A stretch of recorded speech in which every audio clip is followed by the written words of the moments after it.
Filmes que acabaram de sair do cinema, as séries mais comentadas, esporte ao vivo, programas de TV, conteúdo infantil e muito mais.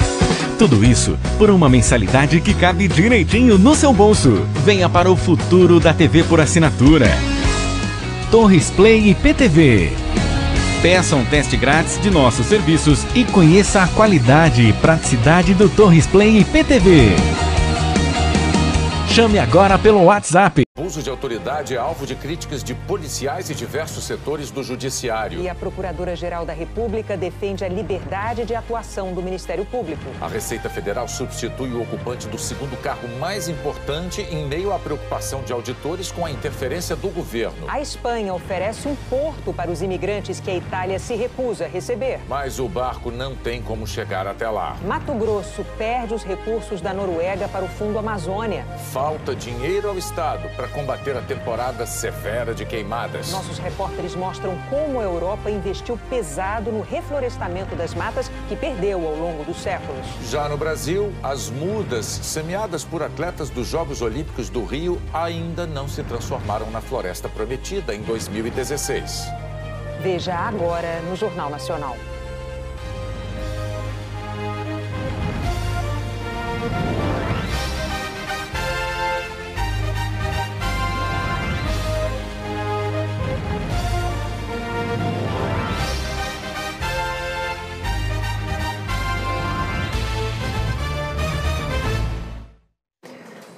O estado de Mato Grosso enfrenta a pior temporada de queimadas dos últimos 7 anos. E falta dinheiro para combater os incêndios.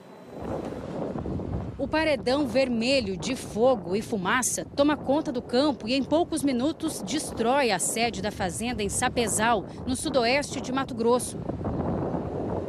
De janeiro até agora, o estado registrou mais de 13 mil focos de calor, que podem ser indícios de queimadas. Segundo o ICMBio, o fogo já destruiu, por exemplo, 10% do Parque Nacional da Chapada dos Guimarães. No leste do estado, 13 mil hectares do Parque Estadual Ricardo Franco queimaram. No norte, animais morreram. O bombeiro matou a sede de um tatu que conseguiu escapar do fogo. E metade de uma comunidade rural foi destruída. Foi muito prejuízo mesmo, né? Você vê aqui nas bananas, mandioca que tinha plantado, tinha milho, tinha cana aí, tinha tudo, sobrou nada. São tantos chamados que os bombeiros precisam escolher as ocorrências mais graves para atuar. Das 141 cidades de Mato Grosso, apenas 22 têm unidades dos bombeiros. Como os focos geralmente estão em setores totalmente opostos, acaba aí fazendo com que o nosso braço não alcance todas as ocorrências que nos são solicitadas durante o dia. A situação em Mato Grosso é de alerta ambiental. Várias regiões do estado registraram ontem 38 graus. O clima quente e seco não tem data para ir embora. Esse cenário favorece o aumento de queimadas como essa. O Corpo de Bombeiros diz que precisa de mais apoio e vê com preocupação o bloqueio do Fundo da Amazônia. Noruega e Alemanha são os principais financiadores do fundo, que em uma década transferiu mais de 3 bilhões de reais para projetos de proteção ambiental. Só em Mato Grosso foram 12 milhões no combate ao incêndio, dinheiro que bancou a criação do Batalhão de Emergências Ambientais, a compra de 2 aviões e de novos equipamentos. Com a suspensão do fundo, a Secretaria de Meio Ambiente de Mato Grosso afirma que não terá como avançar no combate ao fogo, porque o estado passa por uma grave crise financeira e que a compra de um 3º avião e de novos veículos que dependia do dinheiro do Fundo Amazônia agora deve ser cancelada. Se o Estado brasileiro deseja defender o meio ambiente contra incêndios florestais, há que se criar alguma maneira de se captar esse recurso, algum fundo. Tem que ver qual é o interesse do Estado brasileiro.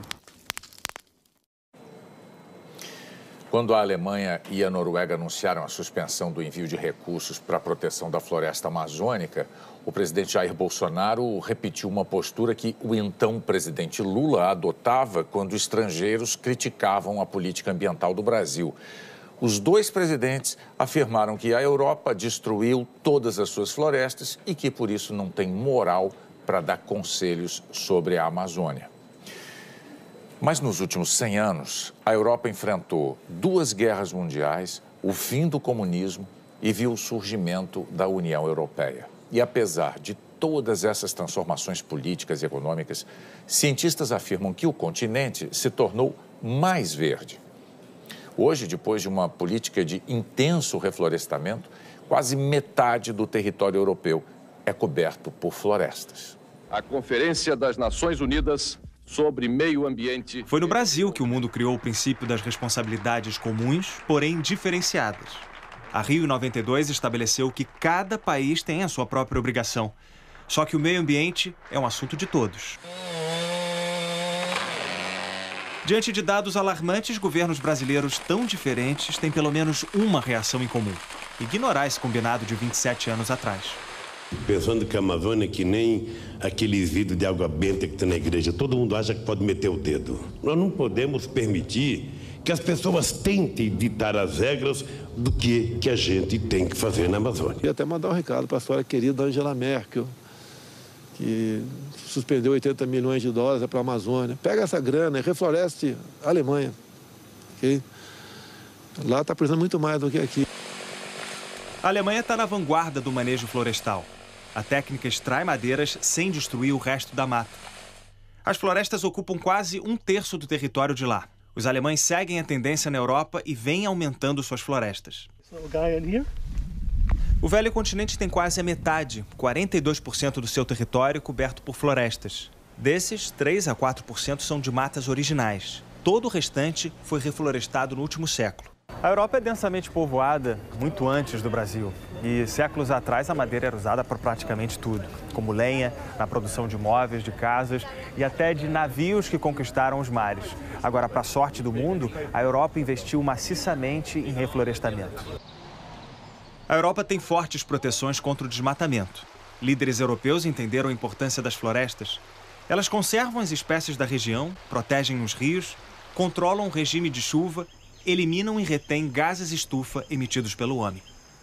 Um dos criadores do Fundo Amazônia afirma que os milhões de Noruega e Alemanha vão fazer muita falta. O engenheiro florestal Tasso Azevedo argumenta que não está sobrando dinheiro no Brasil. Não tem bolsa para os alunos, não tem comida para os recrutas e outras coisas que nós estamos vendo, com cortes na educação. Esses são recursos absolutamente essenciais para as atividades de fiscalização e controle, combate ao desmatamento e para promover o desenvolvimento sustentável na Amazônia.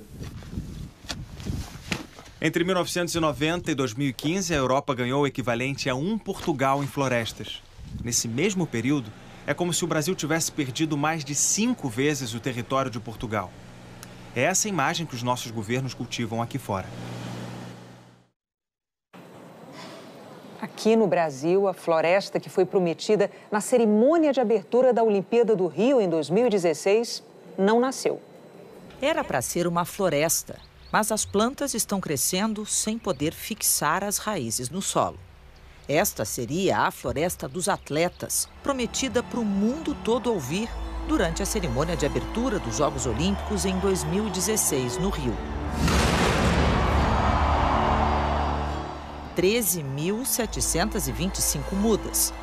Os atletas plantaram as sementes de 207 espécies da Mata Atlântica, representando cada uma das delegações. Tudo para que depois a floresta crescesse na área do Parque de Deodoro, na zona oeste da cidade. A ideia original era que essas mudas tivessem sido plantadas em 2017, quando estariam com 50, 70 centímetros de altura em embalagens como esta. Mas hoje a maioria das plantas tem 2 metros ou até mais. Olha a diferença na embalagem. Com certeza, transportar tudo isso ficou mais caro e difícil. As plantas são mantidas pela empresa de reflorestamento que receberia do Comitê Rio 2016 o dinheiro para executar o projeto, cerca de 3 milhões de reais. Mas o compromisso foi assumido apenas no catálogo que divulgava as ações previstas durante a Olimpíada. Nenhum contrato foi assinado. O responsável pela empresa diz que nunca recebeu nada e que já gastou R$1.800.000 com pesquisa, classificação das espécies e manejo das mudas. A gente gostaria muito de colocar essa floresta no chão. Esse foi o nosso objetivo, foi para isso que a gente gastou tanta energia e tanto recurso. O Ministério da Cidadania disse que a destinação da Floresta dos Atletas é responsabilidade do Comitê Rio 2016. Mas o comitê encerrou as funções em setembro de 2018, com dívidas. O governo do estado do Rio disse que a responsabilidade é da prefeitura. A prefeitura informou que para contratar a empresa que mantém as plantas é preciso fazer uma licitação. Por isso, o melhor caminho seria buscar recursos na iniciativa privada. O Comitê Olímpico Internacional disse que tentou falar com os diferentes níveis de governo e que nunca obteve resposta e que espera que os governantes finalmente assumam a sua responsabilidade. Marcelo de Carvalho espera que uma empresa parceira assuma os custos do transporte e plantio das mudas. Caso contrário, em vez de floresta, ele pretende plantar um bosque com uma planta para cada país que participou da Olimpíada. Agora é a parte moral do processo, entendeu? É uma parte ética, olha, é um compromisso que a gente assumiu. A gente tem que fazer, né? Mas uma andorinha só não faz verão, então já era. Se já era, a gente vai dar o rumo que a gente acha que é o mais certo. A Prefeitura do Rio informou que está negociando com um agente financiador para realizar o plantio das mudas ainda este ano no Parque de Deodoro e no Parque Olímpico, na Barra da Tijuca. Agora tem a previsão do tempo com Eliana Marques. Boa noite, Eliana. Olha, aqui no Rio o tempo virou. Boa noite, Bonner. Boa noite, Renata. Boa noite a todos. Aqui em São Paulo teve virada no tempo também. O céu mudou de cor hoje. Primeiro ficou meio avermelhado. Essa imagem aqui é de perto do aeroporto de Congonhas por volta das 3 horas da tarde. Os meteorologistas disseram que era fumaça de queimadas de Rondônia, Mato Grosso do Sul. Fumaça trazida pelos ventos aqui para o estado de São Paulo. Depois, já umas 4 da tarde, parecia noite e os carros tiveram que acender aí os faróis. Foi quando passava uma frente fria que aumentou as instabilidades, provocou chuva forte em alguns pontos e depois virou o vento. Está soprando do mar para o continente, trazendo umidade, formando neblina e amanhã esse vento marítimo aí continua frequente, deixando o tempo chuvoso entre Grande São Paulo, também litoral paulista, Rio de Janeiro até a região dos Lagos e na zona da Mata Mineira. De Santos a Ubatuba e Angra dos Reis, todas essas regiões aí estão no caminho da chuvarada. Rio e São Paulo também, com máximas de 24 graus no Rio de Janeiro e de apenas 18 graus aqui em São Paulo. Para os paulistanos é mais um dia frio amanhã. Bom, vemos Rio e São Paulo. Vamos ver as demais regiões então, Eliana. Vamos falar de Curitiba, que também vai ter tempo chuvoso e frio. Já em Florianópolis o sol aparece, mas tem previsão de chuva e temperaturas baixas. Agora, Vitória e Belo Horizonte continuam com tempo abafado e pancadas de chuva. Pode chover também no litoral da Bahia, de Pernambuco, da Paraíba, aqui entre o extremo norte do Brasil e até Rondônia. Nas áreas em amarelo, tempo firme, seco e quente nas regiões de Palmas e também de Manaus. Já Porto Velho e Rio Branco têm possibilidade de alguma chuva amanhã. No Nordeste, chove mais fraco e só nessas capitais, olha, Salvador, Recife e João Pessoa. E apesar das chuvas irregulares na região, houve uma pequena melhora neste ano. A Agência Nacional de Águas divulgou essa análise hoje com exclusividade para o Jornal Nacional. Diminuiu o número de reservatórios com menos de 30% da capacidade, enquanto aumentou os que têm mais de 90% da capacidade. Agora, como ainda é época de mais seca que chuva, toda economia de água é muito bem-vinda. Até porque amanhã, olha, no Centro-Oeste, o sol vai bombar de novo. E na maior parte da região sul, sol apenas de enfeite. Vai fazer frio amanhã, de 9 graus lá em Porto Alegre e de até 0 grau nas serras do sul do país. Bonner. Obrigado, Eliana. E fica a torcida para os brasileiros que estão enfrentando fumaça das queimadas, né? Tempo muito seco, que tenha uma chuvinha, como você disse, que talvez tenhamos em Porto Velho amanhã. Obrigado, Eliana. Exatamente. Até amanhã. Até amanhã. Noite.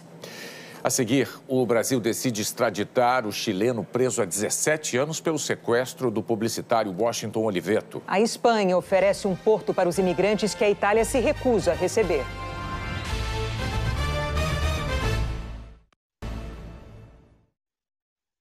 Muitos brasileiros que precisam de um emprego passaram os últimos dias participando de uma espécie de maratona em Curitiba, que só dura 2 minutos.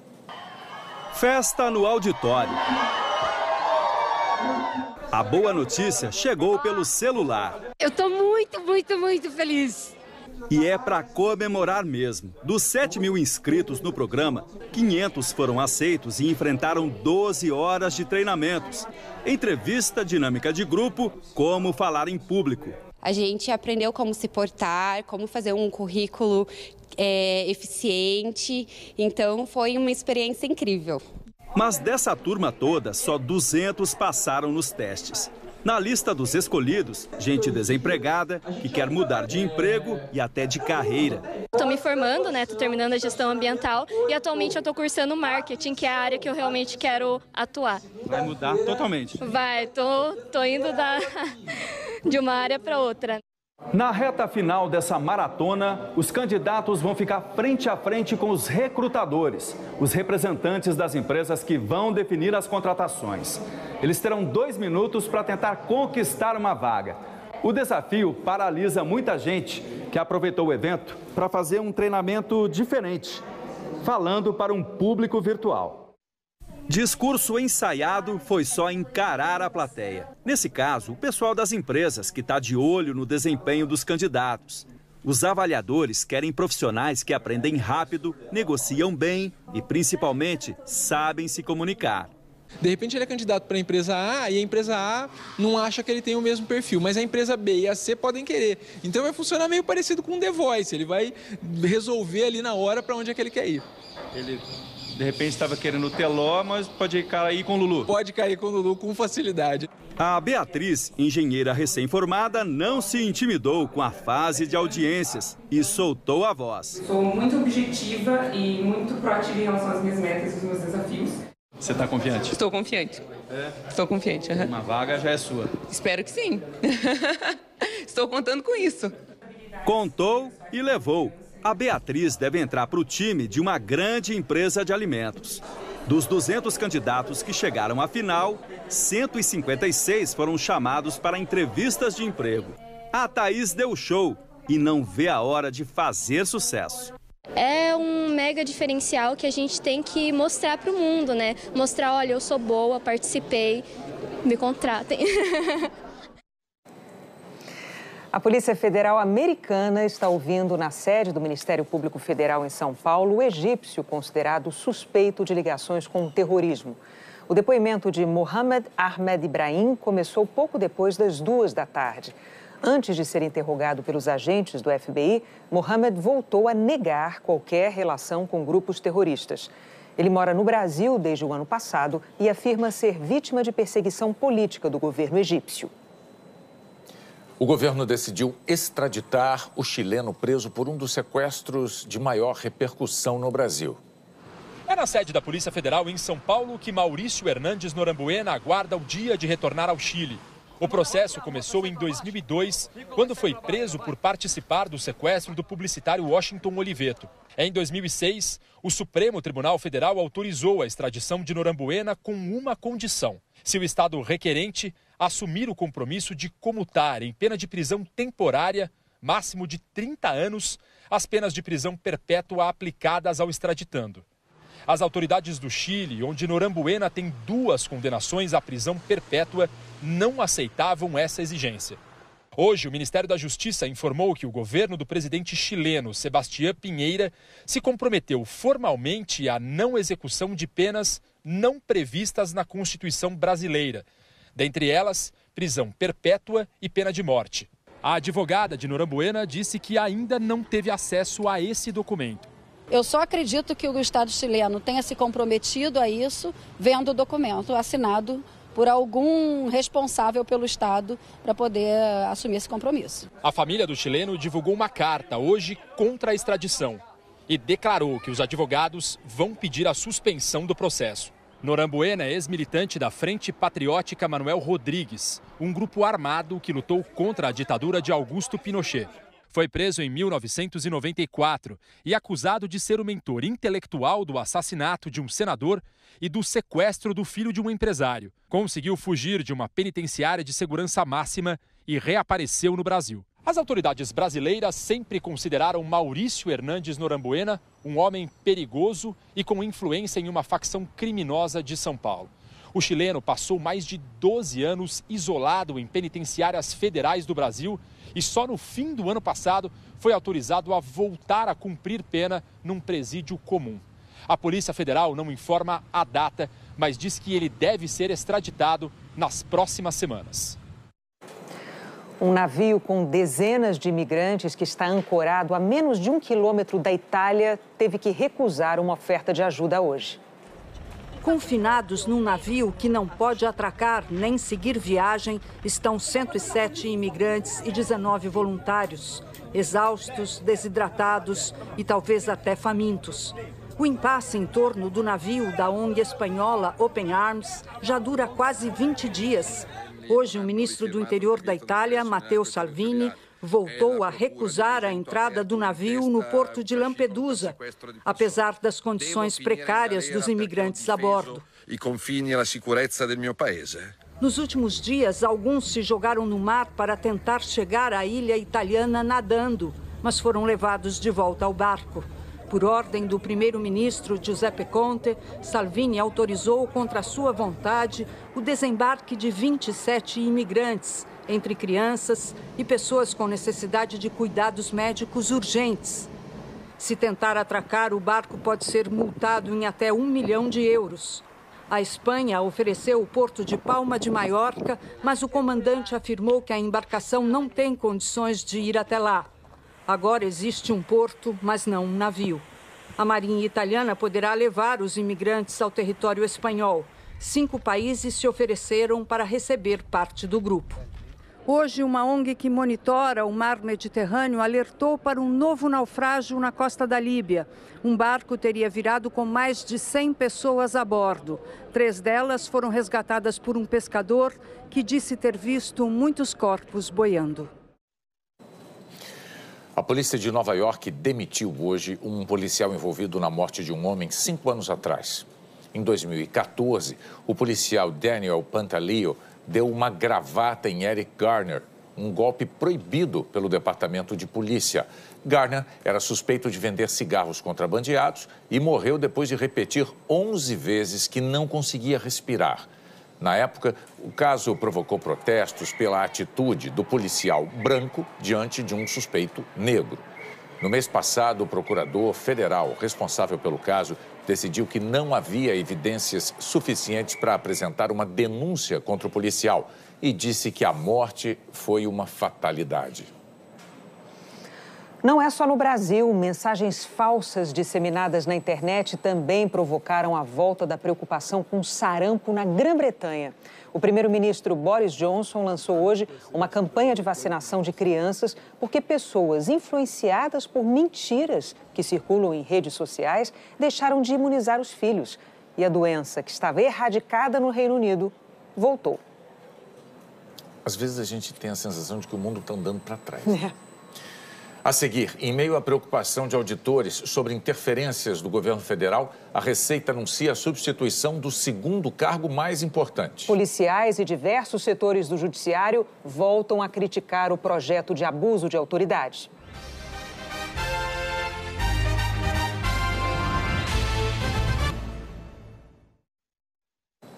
O Tribunal Regional Eleitoral de Sergipe cassou o mandato do governador e da vice-governadora por 6 votos a 1.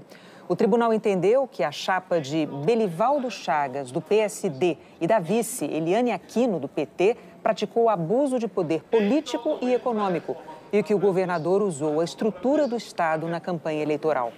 O tribunal também declarou o Belivaldo inelegível por 8 anos, mas como ainda cabe recurso, ele e a vice permanecem no cargo até a decisão final do Tribunal Superior Eleitoral.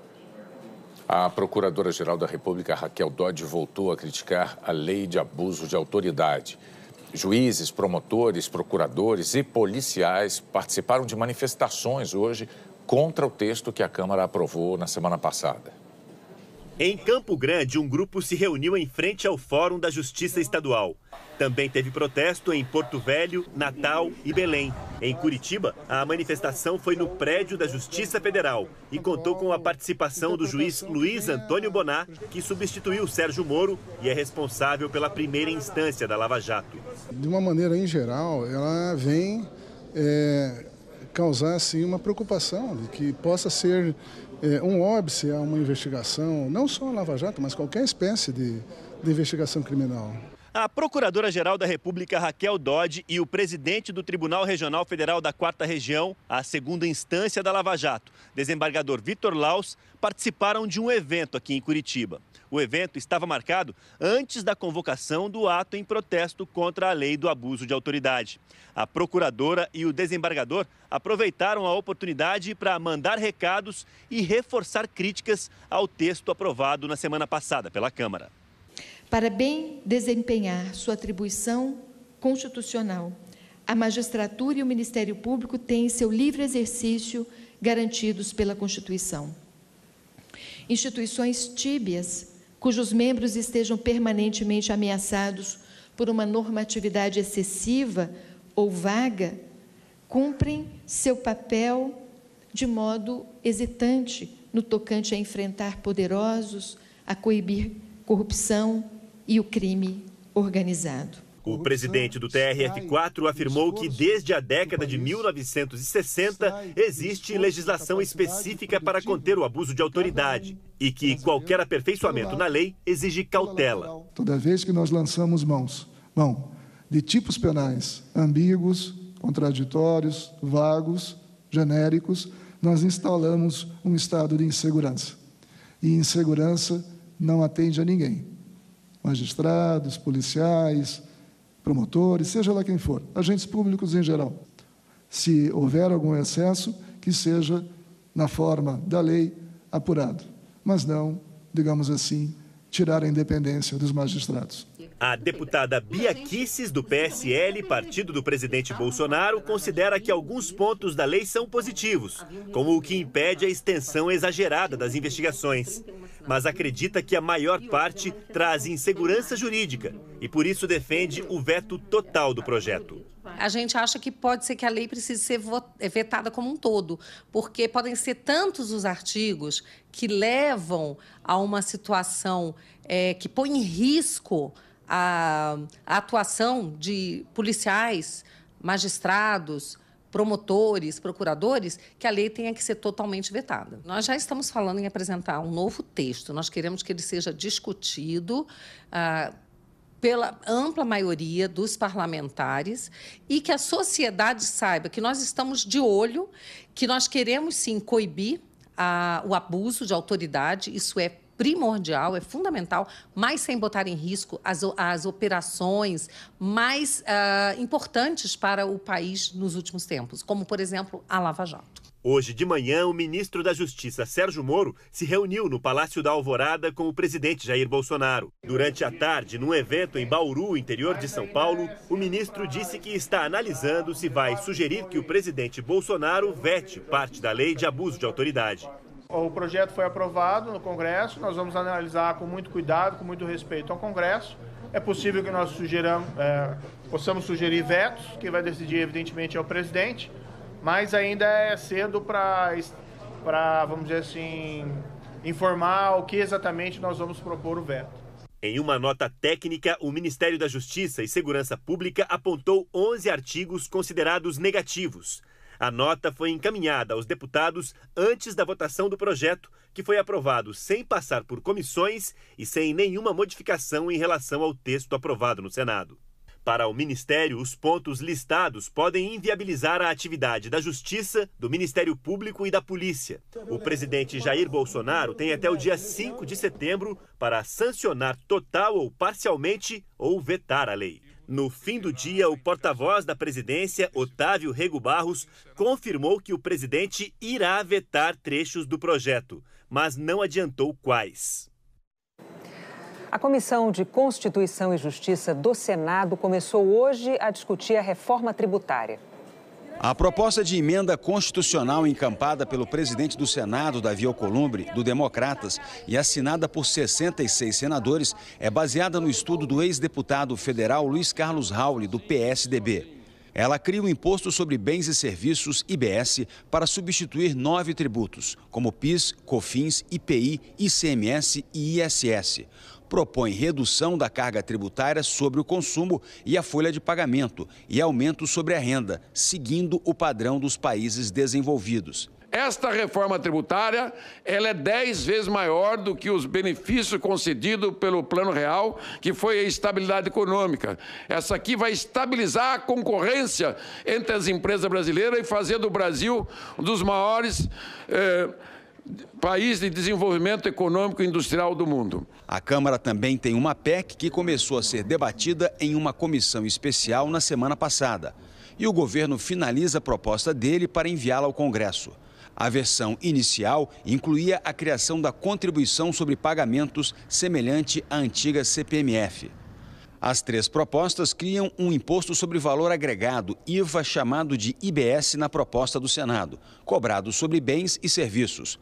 Buscam fortalecer a autonomia dos estados e simplificar a cobrança dos impostos sem aumentar a carga tributária. O diretor da instituição fiscal independente defende o IVA. O que a gente precisa buscar é voltar aos princípios, de eficiência, simplicidade, dos quais o Brasil se distanciou muito nessa matéria tributária.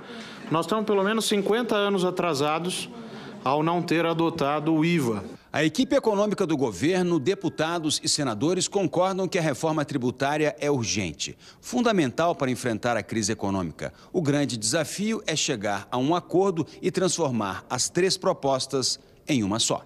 É o que vai buscar o relator da reforma tributária na Comissão de Constituição e Justiça. A CCJ é o ponto de partida do debate, antes de a reforma seguir para o plenário do Senado. Nós haveremos de ter inúmeras outras audiências públicas e não públicas para poder buscar essa convergência. Porque tem pontos divergentes? Tem, mas tem muito mais pontos convergentes. E a gente vai exercitar o que há de melhor na política, que é o diálogo. O presidente Jair Bolsonaro assinou a medida provisória que transfere o Conselho de Controle de Atividades Financeiras da Economia para o Banco Central. O novo COAF vai se chamar Unidade de Inteligência Financeira. Continuará sendo um órgão estratégico de combate à lavagem de dinheiro e ao crime organizado. E o comando da unidade passará a ser indicado pelo presidente do Banco Central. Já está definido que o atual presidente do COAF, Roberto Leonel, deixará o cargo. Leonel é auditor da Receita há mais de 30 anos, foi chefe de inteligência em Curitiba e integrou a Operação Lava Jato. Ele foi indicado pelo ministro Sérgio Moro, quando o COAF ainda fazia parte do Ministério da Justiça, nos primeiros meses do governo. Leonel causou insatisfação ao presidente Jair Bolsonaro quando criticou publicamente a decisão do presidente do Supremo Tribunal Federal, Dias Toffoli, de suspender o uso em investigações de dados detalhados fornecidos por órgãos de controle, como o COAF, a Receita Federal e o Banco Central, sem a autorização da Justiça. A decisão liminar dada por Toffoli atendeu a um pedido da defesa do senador Flávio Bolsonaro, do PSL, filho do presidente Jair Bolsonaro. O plenário do Supremo ainda vai analisar a liminar. Um relatório do COAF apontou movimentações atípicas de Fabrício Queiroz, ex-assessor de Flávio Bolsonaro, na Assembleia Legislativa do Rio. A defesa argumentou que dados dessas movimentações foram repassados ao Ministério Público sem a autorização judicial. Assim que a medida provisória passar a valer, haverá uma transição que deverá ser comandada por Ricardo Liau, atual diretor de supervisão do COAF, experiente no combate ao crime organizado e à lavagem de dinheiro. O governo afirma que a nova unidade de inteligência financeira está de acordo com o GAFI, Grupo de Ação Financeira, considerado referência internacional no combate a esses crimes e ao financiamento ao terrorismo. Hoje, o presidente da Câmara, Rodrigo Maia, disse que a transferência do COAF para o Banco Central é uma decisão bastante acertada por parte do governo. A Associação Nacional dos Peritos Criminais Federais é contra a mudança. Na semana passada, mandou um documento ao presidente Jair Bolsonaro e aos ministros da Justiça e da Economia, no qual afirma que é necessário levar em conta a complexidade das organizações criminosas no Brasil, em especial no que tange à corrupção e à lavagem de dinheiro. Por isso, de acordo com a nota, é preciso que o Estado proporcione ao COAF a necessária estrutura para esse enfrentamento. Em meio à preocupação de auditores com interferências políticas na Receita Federal, o secretário especial decidiu substituir o número 2 do órgão. O atual subsecretário é João Paulo Fachada, auditor fiscal há 20 anos, com experiência na área de cobrança. No fim da tarde, a Receita informou que encaminhará a substituição dele e que o novo titular será o auditor fiscal José de Assis Ferraz Neto, que atualmente está em exercício na área de fiscalização da Delegacia da Receita, no Recife. O clima entre os auditores é de preocupação com interferência política. O contexto dessa desconfiança tomou mais força no fim de semana, quando o auditor José Alex Nóbrega de Oliveira, que comanda a alfândega do porto de Itaguaí, no Rio, publicou em um grupo numa rede social que poderia ser substituído, a mando do que chamou de forças externas que não coadunam com objetivos de fiscalização da Receita.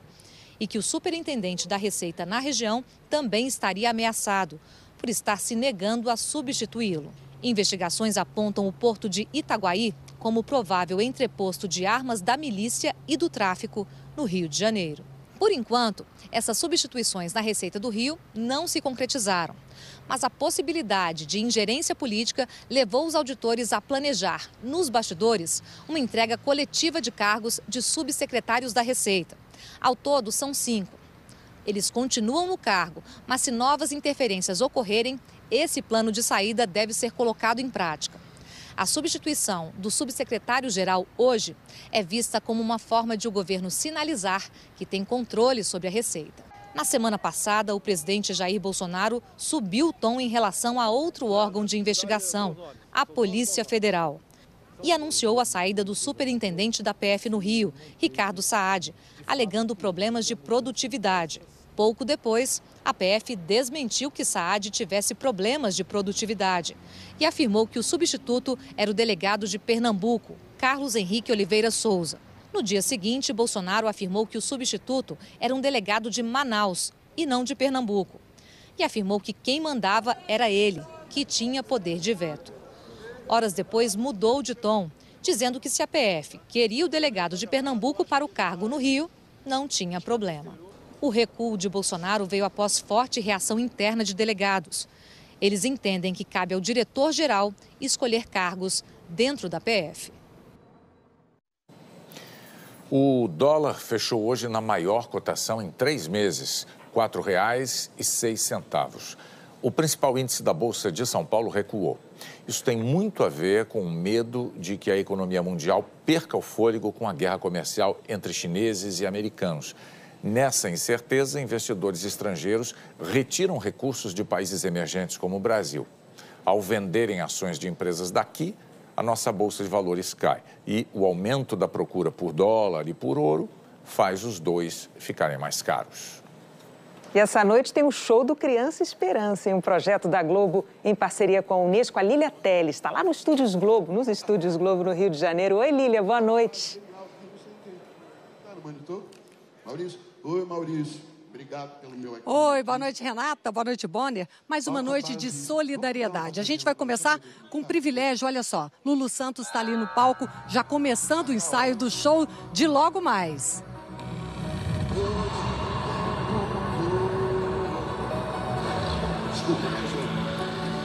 E além do Lulu Santos, daqui a pouco, depois da novela Dona do Pedaço, Sandy Júnior, Luan Santana, Gilberto Gil, Anitta e outros grandes nomes da música popular brasileira vão ajudar a mobilizar o Brasil nessa 34ª edição do Criança Esperança. Aqui nesse mesão vão se sentar artistas, jornalistas, atletas que vão receber as ligações de quem quer doar. Até agora já foram doados mais de 10 milhões de reais. E todo esse dinheiro vai para 91 instituições selecionadas pela Unesco que atendem crianças e também adolescentes em todo o Brasil. Então tá tudo preparado para esse show lindo de logo mais, logo depois da novela A Dona do Pedaço. Vamos ouvir então um pouquinho de Bochecha e também Lulu Santos.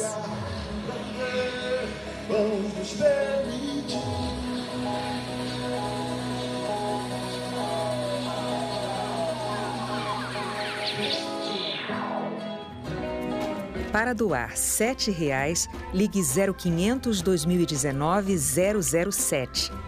Para doar R$ 20,00, ligue 0500 2019 020. E para doar R$ 40,00, ligue 0500 2019 040. Para garantir a doação, é preciso ouvir a mensagem até o fim. Para doar outros valores, entre no nosso site, clique na marca Criança Esperança. A seguir, a troca de técnico no Fluminense. E um balanço do uso do VAR no Brasileirão.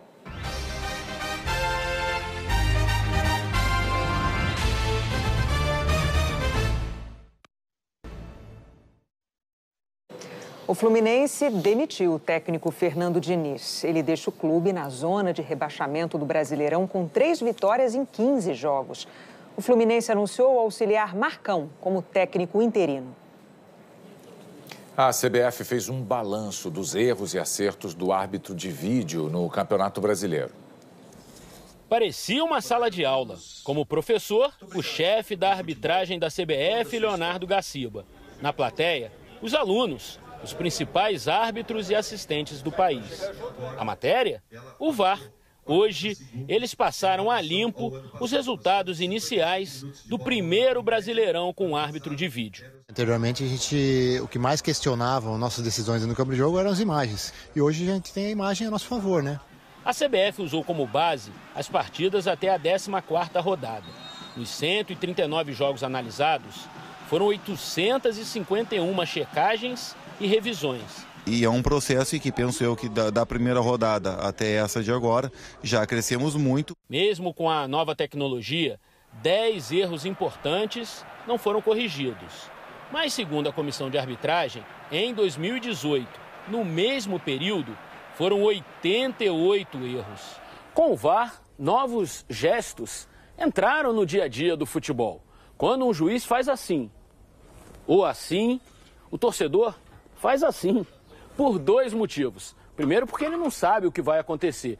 E depois, pelo tempo que está sendo gasto na revisão dos lances.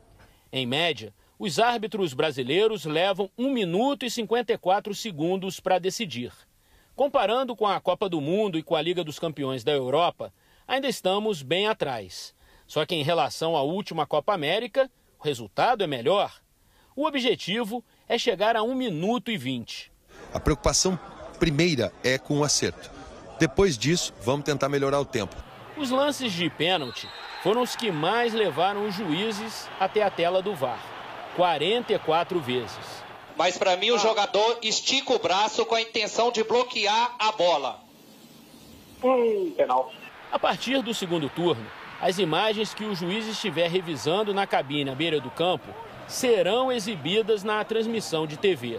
A ideia é deixar ainda mais clara a decisão da arbitragem. O lema do VAR é mínima interferência, máximo benefício. Ou seja, acertar tudo no menor tempo possível. O Jornal da Globo é depois do show do Criança Esperança. Boa noite. Boa noite para você, até amanhã. Filmes que acabaram de sair do cinema, as séries mais comentadas, esporte ao vivo, programas de TV, conteúdo infantil e muito mais. Tudo isso por uma mensalidade que cabe direitinho no seu bolso. Venha para o futuro da TV por assinatura. Torres Play e PTV.